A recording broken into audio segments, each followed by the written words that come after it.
यहाँ पे पहला विज़िट है मेरा डीजीपी बनने के बाद। तो बहुत सारी प्राथमिकताएं हैं हमारी जिन पे हम लोग काम कर रहे हैं और सभी अधिकारियों के साथ मीटिंग्स हुई हैं और उनमें कंप्लेंट्स के बारे में जो हमारे जनसाधारण की दिक्कतें हैं उनको हल करने के बारे में समय पे उनकी सुनवाई हो और उन सब से एक फीडबैक लेने का सिस्टम बनाने का प्रयास हमने शुरू किया है। और उसमें मुझे खुशी है बताते हुए कि हमारे जो रोहतक ज़िला है, रोहतक में एसपी साहब ने, एडीजी साहब ने ये सिस्टम उसको ऑपरेशनलाइज कर दिया है और सभी जो भी कंप्लेनेंट्स हमारे पुलिस में शिकायत करते हैं, चाहे वो फिज़िकली आएँ, एसपी ऑफिस आएँ, पुलिस स्टेशन में आएँ या वो किसी और माध्यम से भी अपनी शिकायत पुलिस विभाग को पुलिस स्टेशन में करते हैं, तो उसके बारे में उसके शिकायत करने के हफ्ते बाद, एक हफ्ते के बाद उनको कॉल करके टेलीफोन पे उनसे फीडबैक ली जा रही है, शुरू कर दिया गया है। और इसके अच्छे नतीजे मुझे उम्मीद है कि आएंगे जब हमें हमारे जो कस्टमर्स हैं, हमारे क्लाइंट्स हैं, जो लोग हमारे शिकायतकर्ता, उनकी फीडबैक उनकी मिलेगी तो हम अपनी सेवाओं को बेहतर कर पाएंगे। तो एक तो ये मुद्दा है और एक बड़ी पहल रोहतक के पॉइंट ऑफ व्यू से वो ये फैसला हमने किया है कि रोहतक को और एक गुड़गांव को एक पायलट प्रोजेक्ट के तौर पे सेफ सिटी कैंपेन हम शुरू करने जा रहे हैं, जिसमें महिलाओं की सुरक्षा के पॉइंट ऑफ व्यू से इनको हम जितने भी हमारे इनिशिएटिव्स हैं उनको प्लान करके और महिलाओं की सुरक्षा को बेहतर बनाने का एक प्रयास इन 2 शहरों में करेंगे और स्टेबलाइज होने के बाद फिर बाकी सब ज़िलों में, बाकी शहरों में उसको रोल आउट किया जाएगा। तो इसमें जो हमारी एक तो पब्लिक ट्रांसपोर्ट है, चाहे वो ऑटोज़ हों, टैक्सीज़ हों, तो उनके अंदर जब हमारी महिलाएं चलती हैं तो उनको एक सेफ्टी का एहसास उनको होना चाहिए, उसको मजबूत करना। उसके लिए हमें उन ऑटो यूनियंस हैं, ऑटो ड्राइवर्स हैं, टैक्सी के जो उबर, ओला जैसी ये सर्विसेज हैं गुड़गांव में, कुछ यहाँ भी प्राइवेट टैक्सीज़ हैं, उनके साथ मिलकर के काम करना है और उसको ट्रैवल के दौरान महिलाओं को कोई असुरक्षा की भावना ना हो तो उस पे काम करना है। और इसी तरीके से जो एजुकेशनल इंस्टीट्यूशंस हैं, यूनिवर्सिटी हैं, हमारे यहाँ पे IIM है रोहतक, और जो भी हमारे कॉलेजेस हैं उनके बाहर वहाँ पे जो हॉटस्पॉट्स हैं जहाँ पे महिलाओं को, गर्ल्स स्टूडेंट्स को उनको इकट्ठे एक जगह पे बड़ी तादाद में वो इकट्ठे होते हैं, तो वहाँ पे पुलिस की प्रेजेंस बढ़ाई जाए। CCTV कैमरास वहाँ पे हम प्राइवेट या पब्लिक सहायता से उनको लगवाएं और उन जगह को सिक्योर करना। इसी तरीके से ईटिंग जॉइंट्स हैं जहाँ पे शाम को और लेट आवर्स में भी महिलाएं जाती हैं, परिवार के साथ भी और कई बार अकेले भी, तो उन पे भी एक फोकस रहेगा। और हमारी जो लेडी पुलिस हैं, जो लड़कियां हमारी पुलिस में काम करती हैं, उनको एक कुछ सीवीज़ में भी रह करके उनको पता चलेगा कि कहाँ पे क्या दिक्कतें हैं और ऐसे लोग जो महिलाओं के लिए दिक्कत करते हैं उनको, उनके विरुद्ध एक्शन लेना। तो ये सारी चीज़ें और बहुत सारे इनिशिएटिव्स पे सुझाव आए हैं, उन सुझावों पे एक बार सब विचार करके और इनको लागू करना। तो लॉइटरिंग की एक समस्या है, बहुत सारे लोग ख़ास तौर पे 25-30 की उम्र में जो युवा वर्ग है उसमें इकट्ठे ग्रुप बना के खड़े हो जाना और उनकी एक समस्या हो जाती है वो महिलाओं के लिए, तो उस पे भी काम करना। और ऐसे लोग जो बिना वजह मार्केट्स में या दूसरी जगह भीड़ करके और एक असुरक्षा की एक वातावरण बनता है उससे, उसको भी रिज़ॉल्व करना ये हमारी प्रायोरिटी रहेगी। तो ये एक बड़ी चीज़ है जो रोहतक के लिए हम आज से उसको इस पे फोकस बढ़ाएंगे और धीरे धीरे धीरे इसकी आप सबकी कोऑपरेशन से मदद से इसको और बेहतर बनाएंगे। तो सेफ सिटी कैंपेन और जो ग्रीवेंस रिड्रेसल का जो हमारा सिस्टम है, फीडबैक का सिस्टम, और उसी कड़ी में एक अच्छा काम ये किया है हमारे रोहतक पुलिस ने कि कुछ जो हमारे रिटायर्ड लोग हैं,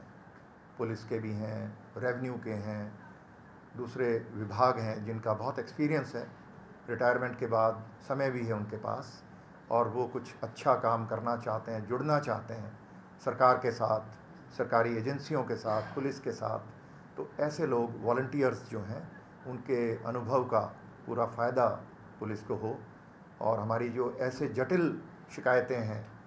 जिनमें कोई लैंड का मसला है, तो हमें रेवेन्यू के जो अधिकारी हैं, रिटायर्ड हमारे तहसीलदार हैं, कोई कानूनगो हैं, तो ऐसे लोगों की एक 15 लोगों को अभी जोड़ा है और उनमें और इजाफ़ा होगा मुझे उम्मीद है। और इन लोगों की मदद से जो जटिल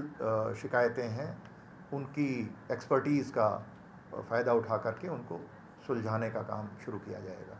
और ऐसी शिकायतें जो बार बार आती हैं, जिनमें शिकायतकर्ता की संतुष्टि नहीं है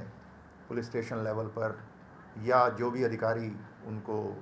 उनकी जांच करते हैं उनसे अगर कोई असंतुष्टि है, तो उसको इस ग्रुप की मदद से ऐसी शिकायतों की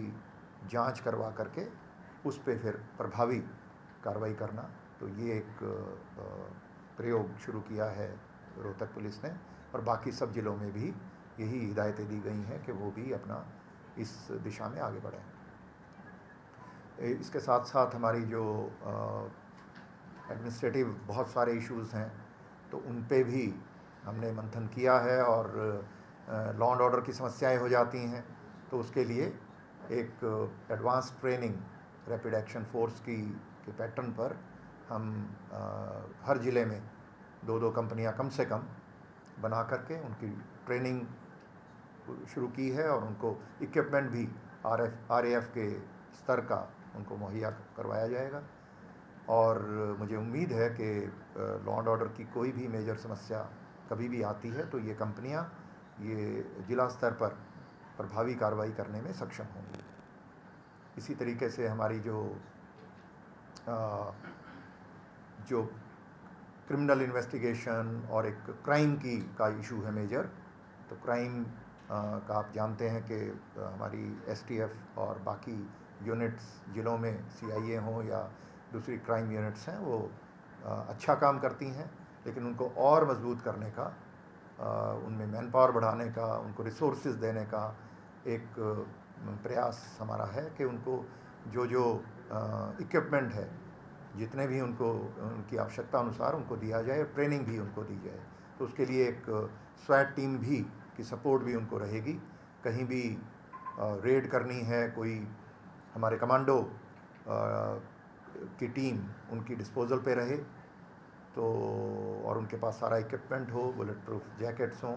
हेलमेट्स हों, ताकि अपराधियों के साथ किसी भी किस्म की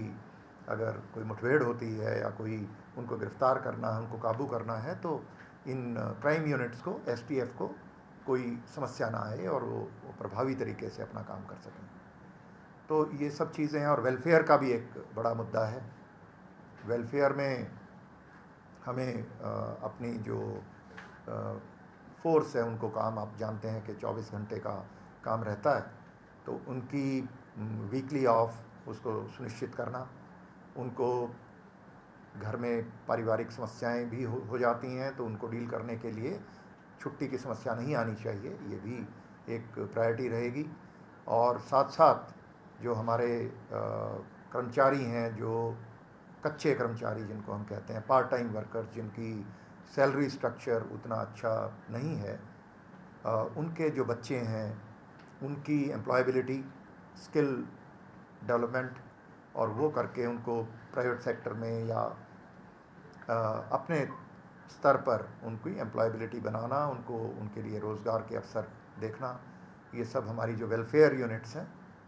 जो हमारे पुलिस हेडक्वार्टर में भी हैं, उनके अलग AIG और IG हैं, तो वो इस पे काम शुरू किया है। तो मुझे उम्मीद है कि उसमें अच्छे नतीजे आएंगे। और कुछ जो हमारे पुलिसकर्मियों के बच्चे, अगर कोई और परिवार में कोई भी दूसरा व्यक्ति यदि किसी किस्म से कोई नशे में या कोई और दिक्कत है, तो उनका भी डी एडिक्शन का काम और वो सब काम हमारे वेलफेयर के जो स्ट्रक्चर है उसके तहत उसको करवाने का काम भी शुरू किया गया है। और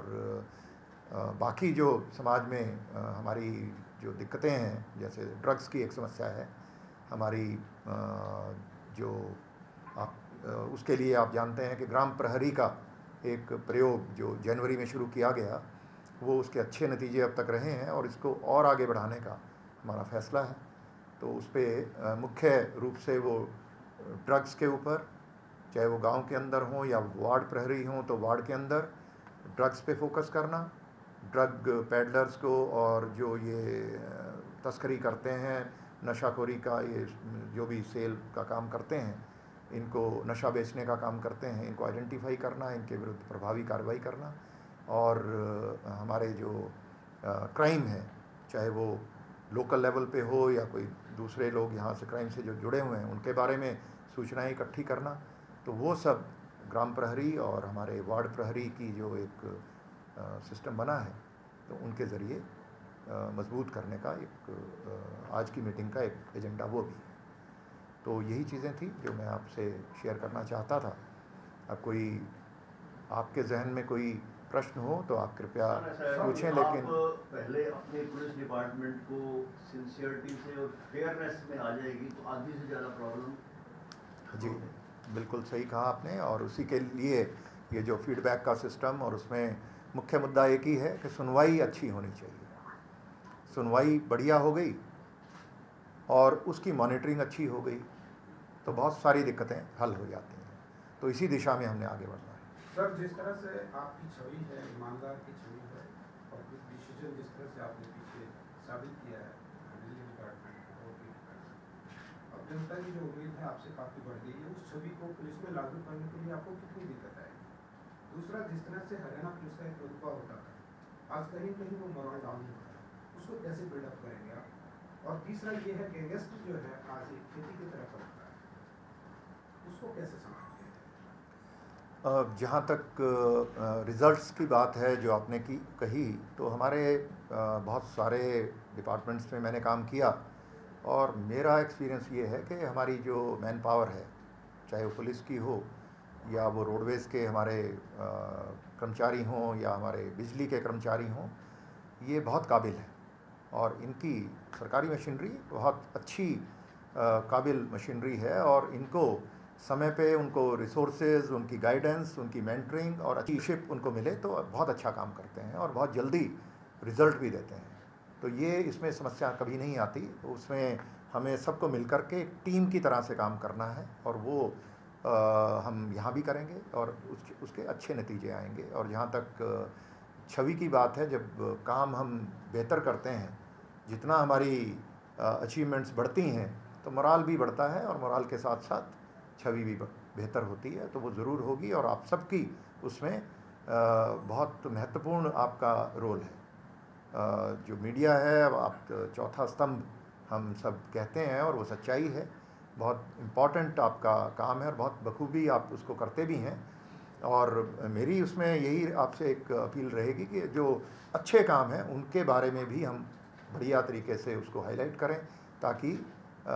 नेगेटिव के साथ साथ पॉजिटिव चीज़ें भी सबके सामने आए, जनता आपके रीडर्स के सामने आए। जी सर, जिस तरह से जो हिंसा हुई, आपको जिम्मेवारी मिली है, तो भविष्य में ऐसी घटना ना हो तो उसके लिए क्या प्राथमिकता रहेगी आपकी और उसमें आपका क्या अपडेट रहेगी? जो मैंने आपको बताया कि जो हमारी कैपेसिटी बिल्डिंग का काम है, लॉ एंड ऑर्डर कंपनीज बनाने का काम है, ये लॉन्ग रन में, लॉन्ग रन क्या, ये तो मीडियम रन में करीब 3-4-5 महीने के बाद इसमें हमारी इतनी कैपेबिलिटी होगी कि हमें बाहर की जो फोर्सेस हैं उन पे हमारी जो निर्भरता है वो बहुत कम होगी। चाहे वो RF हो या हमारे पैरामिलिट्री फोर्सेस हैं, उनको हम चाहेंगे कि हमारी अपने बूते पर हरियाणा पुलिस उनको डील करे, तो वो स्थिति आएगी। सर मामून खान का कह रहे थे कि पुलिस के सामने पेश नहीं, उसको लेकर किस तरह क्या? इंडिविजुअल सवाल हम इस पे चर्चा ना करें। हम एक रोहतक के कन्विक्शन रेट बढ़ाने के लिए क्या रहेगा, क्योंकि हमारी पुलिस पकड़ तो ले रही है लेकिन सजा नहीं करा पा रही। कन्विक्शन का जो वजह है उसमें बहुत सारी ऐसी वजह होती हैं जिनकी वजह से एक्विटल होते हैं। उसमें एक मुख्य मुद्दा होता है कि कंप्लेनेंट्स और गवाह, वो अब डिले इतना हो जाता है ट्रायल में कि उनका जो तब तक पंचायती तरीके से फैसले हो जाते हैं या उसमें हॉस्टाइल हो जाते हैं किसी ना किसी वजह से, तो वो एक बहुत बड़ा एक मुद्दा है। जिन केसेस में गवाह भी कायम है, शिकायतकर्ता भी कायम है, अपनी गवाही भी देता है और उनमें किसी न किसी वजह से अगर एक्विटल होता है तो उसमें ये फैसला हमने किया है, मैंने सभी अधिकारियों को हिदायतें दी हैं कि ऐसी जजमेंट्स को हमने स्टडी करना है, उनके जो ग्राउंड्स हैं जिनके आधार पे जिन कारणों से वो एक्विटल हुआ उनको स्टडी करना है और भविष्य में जो हमारी इन्वेस्टिगेशंस हैं उनमें ध्यान रखना है कि वो कारण दोबारा से रिपीट ना हो। तो ये हम विजिलेंस में पिछले 2 साल में करते रहे और उसके बड़े अच्छे नतीजे आए। उसमें हमारी कन्विक्शन रेट इम्प्रूव हुई और जो केसेस हमारे अब 2 साल में पीछे हुए उनके अब ट्रायल चल रहे हैं, उनका मुझे पूरी उम्मीद है कि जब वो कन्विक्शन रेट आएगी तो बहुत बेहतर होगी, क्योंकि उसमें हमने टेक्नोलॉजी का भी इस्तेमाल किया है। अब आपने पढ़ा होगा कि हमारे जो नए लॉज आ रहे हैं उनमें भी जो सीआरपीसी की जगह जो हमारी नागरिक सुरक्षा संहिता बन रही है उसमें भी एक प्रावधान किया जा रहा है कि 6 साल से ज़्यादा की सज़ा जिन केसेस में है, ऐसे जो मुकदमे हैं उनमें मैंडेटरी फॉरेंसिक साइंस की टीम स्पॉट पे जाएगी और वो साइंटिफिक उसका एविडेंस कलेक्शन का काम करेगी। तो ये साइंस एंड टेक्नोलॉजी को भी लेके आना, वीडियोग्राफी सीन ऑफ क्राइम की अच्छे तरीके से हो, सीन ऑफ क्राइम टीम्स हमारे पास हैं पहले से, इनका इक्विपमेंट बेहतर देना, तो उस पर भी हमने काम शुरू किया है। तो ये सारे काम करेंगे, कन्विक्शन रेट बेहतर होगी आई एम श्योर। और जो कुछ मुद्दे हैं जो नेशनल लेवल पे किए जा रहे हैं, जैसे जुडिशरी की जो पेंडेंसी है वो करीब 4.5 करोड़ केस हमारे देश में पेंडिंग है। हरियाणा की अगर बात करें तो 10 लाख क्रिमिनल केस आज की तारीख में पेंडिंग है, 5 लाख के करीब दीवानी और 10 लाख क्रिमिनल लोकल कोर्ट्स में और हाई कोर्ट में मिला के 15 लाख की पेंडेंसी है, जो बहुत अधिक है अभी। तो इस पे हमारा फोकस है, उसमें हमारी अदालतें भी उसको देख रही हैं और ministry of home affairs government of India उनका भी बहुत फोकस है। तो मुझे उम्मीद है कि ये सबके सहयोग से ये जो पेंडेंसी है ये इन ड्यू कोर्स भविष्य में काफ़ी कम होने वाली है। और जैसे पेंडेंसी कम होगी, ट्रायल का समय कम आएगा, तो जो हॉस्टाइल होने की समस्या है वो भी काफ़ी कम होगी। सर कुछ देखने में अक्सर कुछ बदमाश विदेश में बैठ के नाइट वर्क चलाते हैं, उसे निपटने के लिए क्या? इसमें ये एक समस्या है, ये एक बड़ी समस्या है और इसमें इंटरनेशनल लेवल पे भी कोऑपरेशन की बहुत आवश्यकता होती है। ये जिला स्तर की, कुछ हद तक स्टेट लेवल की भी हैं चीज़ें, लेकिन राष्ट्रीय और अंतर्राष्ट्रीय स्तर पे इसमें बहुत काम होने की संभावनाएं हैं। और मुझे खुशी होती है बताते हुए कि आपने पढ़ा भी होगा कि NIA नेशनल इन्वेस्टिगेटिंग एजेंसी को ये सारे जो हमारे 3-4 स्टेट्स हैं, चाहे दिल्ली हो या पंजाब, हरियाणा और आसपास राजस्थान है, तो ये 3-4 स्टेट्स में, क्योंकि कॉमन गैंग्स हैं इनके और कॉमन गैंग्स हैं, तो इनके लिए NIA का भी एक मेजर फोकस एरिया है। अभी उन्होंने काफ़ी केसेस टेकअप किए हैं और हमारे जो सेंट्रल एजेंसीज़ हैं, मिनिस्ट्री ऑफ होम अफेयर्स और सेंट्रल एजेंसीज़, वो भी उनका भी बड़ा फोकस है। और इस पर आपने ध्यान किया होगा कि काफ़ी जो मेजर क्रिमिनल्स हैं उनको डिपोर्टेशन करके यहाँ पे लाया गया है। तो मुझे उम्मीद है कि इस पे हम लोग भी अपना काम, और उसमें एजेंसियों का आपस में कोऑर्डिनेशन बहुत अच्छा है, कटिंग अक्रॉस द स्टेट्स और सेंट्रल लेवल पे बहुत अच्छा कोऑर्डिनेशन उनका अभी बन गया है, उनके अच्छे नतीजे आने वाले हैं। मैंने ये कहा कि इसको डबल कर देते हैं। STF के जो DIG हैं हमारे इंचार्ज, अभी वो मैन पावर छांट रहे हैं, क्योंकि सेलेक्टेड आदमी चाहिए, तो छांट रहे हैं। जैसे ही जो उनमें उनकी जो भी सेलेक्शन वो लिस्ट आएगी, उन पे हम आदेश करके, चाहे हमारी पोस्ट हो चाहे ना हो, वो हमारा इंटरनल मामला है, एडमिनिस्ट्रेटिव इश्यूज़ हैं, उस पे होता रहेगा काम, लेकिन उनकी मैन पावर रिसोर्सेज उसमें कोई कमी नहीं आने दी जाएगी। सर, संदीप सिंह मामले में सारी कार्रवाई तो चंडीगढ़ पुलिस कर रही है, लेकिन हरियाणा पुलिस किस तरह से मदद करेगी उसके साथ? जो किसी दूसरी स्टेट का अगर मसला है तो उसमें उनको जो भी मदद चाहिए होगी, कुछ भी हमें वो बात करेंगे, कोई संबंध तामील होनी है ट्रायल के दौरान, तो उसमें जिस किस्म की भी मदद चाहिए होगी वो उनको दी जाएगी। सर, महिलाओं के लिए सेफ सिटी का जो अभियान चला है अब तक से काफ़ी अच्छे परिणाम दिया है, क्या ग्रामीण स्तर पर भी लागू किया जाएगा? क्योंकि वहाँ पर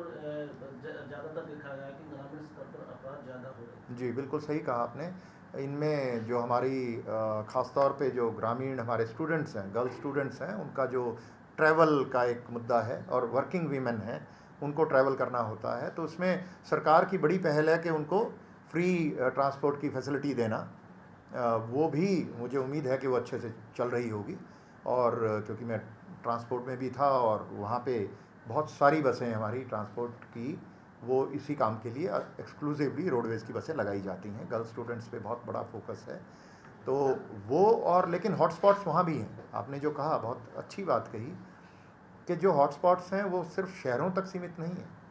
बहुत सारे जो थोड़े बड़े गांव हैं जहाँ से 3-4 गांवों के लिए अलग से फिर वो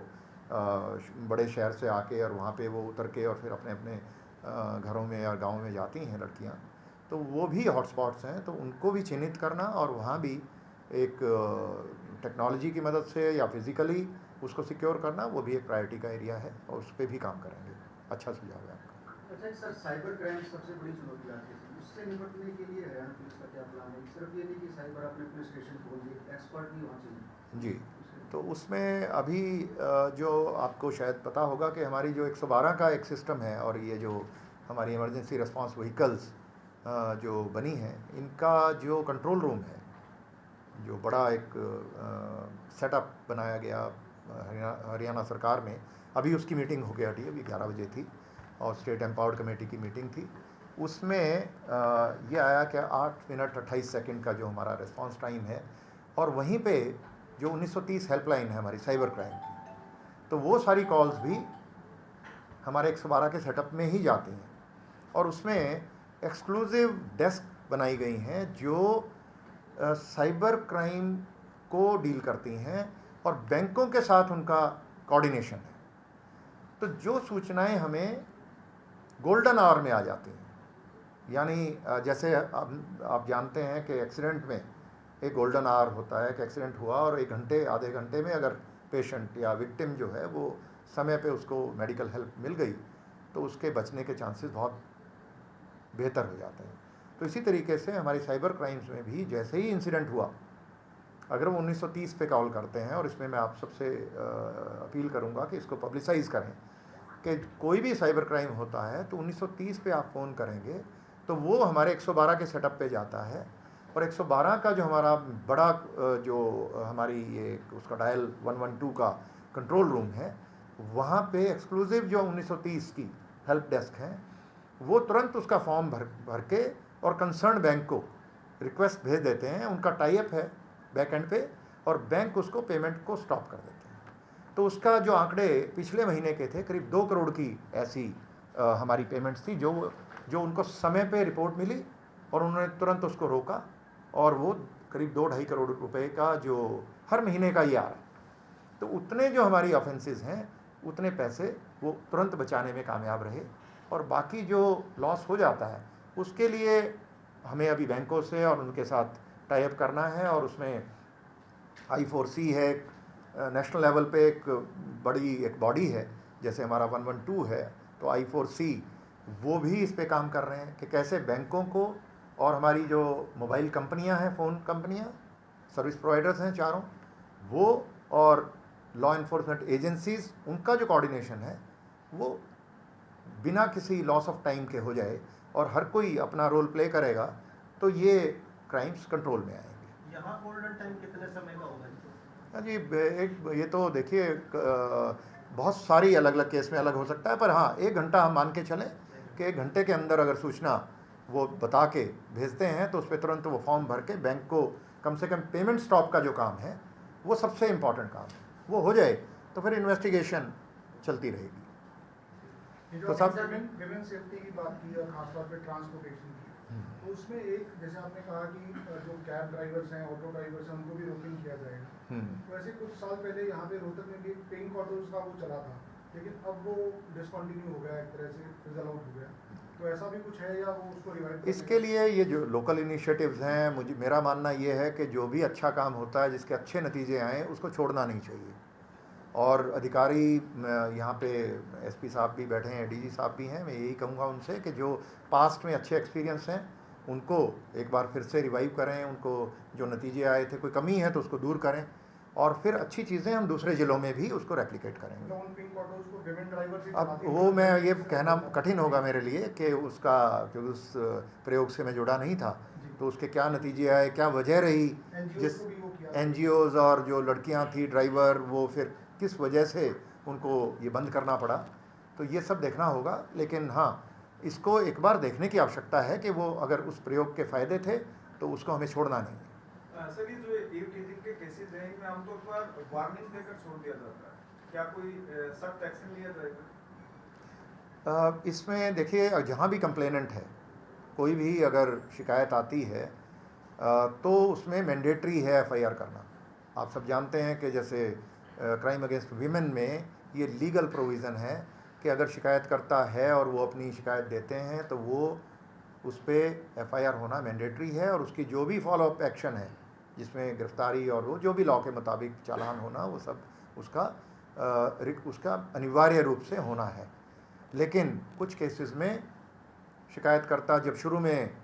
जो एक्शन हो गया और उसमें आदमी को वो पकड़ लिया गया, उसने या माफ़ी मांगी, जो भी किया, तो उसके बाद अगर वो उसको परस्यू नहीं करना चाहते, तो ऐसी स्थिति में बहुत ऑप्शन नहीं, विकल्प नहीं रह जाते हैं पुलिस की जो टीम के पास कि उसको परस्यू कर सकें। पर हाँ, जहाँ भी हमारे पास शिकायत करता है, बिल्डिंग है, वो तो हमारी ड्यूटी है, उसको करेंगे। सर, आपने जी। गोविंद को लेके यहाँ पे काफी काम किया था। अभी हालात वही हैं, सड़कों पे और एक्सीडेंट भी बहुत होते हैं। हाईवे अब जैसे 2 दिन बन गए हैं तो बहुत ज़्यादा एक्सीडेंट, इनको रोकने और कम करने में कोई? जी, इसका भी मैं आज की इसमें मीटिंग में मैं इसमें बात करूंगा कि क्या इसमें हो सकता है। तो इसमें कोई, जो भी आपने एक मुद्दा उठाया, बड़ा मुद्दा है और ये स्टेट लेवल का मुद्दा है। तो इसमें गौ रक्षा, हमारी जो आयोग भी है, गौ सेवा आयोग, और बाकी एनजीओज़ हैं, और अब कानून भी है कि भाई उसमें हमें उनकी भी सुरक्षा को देखना है, रक्षा करनी है, संवर्धन और संरक्षण के लिए कानून भी बना है, तो वो भी देखना है। और जो इस तरीके की समस्याएं हैं उनको कैसे हल कर सकते हैं, ये कोई अकेले पुलिस के स्तर का काम नहीं है, ये इसमें बहुत सारे अलग विभाग हैं और उन सब की मदद से ही